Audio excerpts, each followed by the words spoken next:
Right? All right, Harley Davidson enthusiasts and owners, I got a treat for you, okay? This is one of the best sounding exhausts. In fact, it's the best sounding exhaust that I have ever heard. Take a look at this awesome motorcycle and guess who makes it? For some of you drag racing guys out there, you may not have been aware that yes, Brock makes exhaust for the Road Glide. Brock, I was behind you. I said, this thing sounds awesome. And I always think of you as a performance sport bike guy just because that's how I know you. But you've been to Sturgis many times, Daytona. Right. You got a Harley following. This bike sounds awesome. I want to hear it. Here we go, guys. And Jack, one of the things we did, just so you know, sound is critical, right?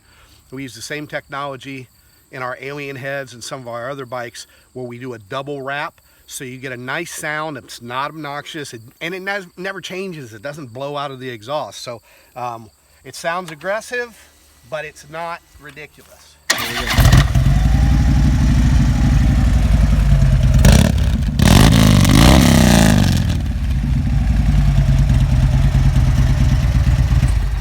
That sounds great, Brock. And I can even hear my radio with my helmet on and my pipe singing at a pretty high song. Now, how many different models of Harley Davidsons do you make exhaust for? Do you know exactly? Primarily the FLs, which would be your later model road glides, road kings, street glides. We're getting ready to do some really different stuff. I wasn't sure what the market wanted for a while, so this is more typical of what they would see. It's performance exhaust. This bike went from something ridiculous. It was like 62 horsepower, now it makes 88.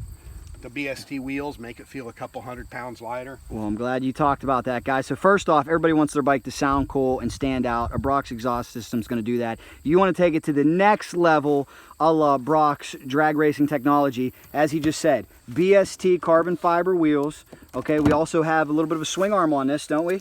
We got a swing arm. This was our first test swing arm, our bagger swing arm, and I'll just pop this out real quick. Sure. It's a beautiful bike. So it's got our standard bagger swing arm and of course Owen's suspension. And what has that done for the ride? I know you put a ton of miles on this thing. You take off to Sturgis, so. Yeah, it makes the bike feel, the wheels themselves make the bike feel a couple 100 pounds lighter. It's amazing. And I hate even saying that because people are like, yeah, you're full of shit. But it's true. And then the suspension itself, I mean, it's Owen's. It's the best in the world. One of the things I thought was funny is I still don't have the front end handled, but when we put the carbon fiber wheels on, usually when you put Owen shocks in the back, it makes you realize how bad the suspension is in the front. When we put the carbon wheels on, they were so much lighter. The front suspension is much better, and the brakes are dramatically better. We took 30 pounds of rotating mass off the bike total between the wheels and tires. It's a different motorcycle. Wow. So Harley Davidson owners out there, if you want to go fast, if you know somebody who owns a Harley Davidson and they want to go fast and they want their bike to sound great, make sure you get a hold of Brock. And Brock, for those who are living under a rock, what is the best way to get a hold of Brock? BrocksPerformance.com. Awesome, Brock. Thanks so much, guys. We'll give you one more look at an awesome sounding, very fast, heavily modified bagger.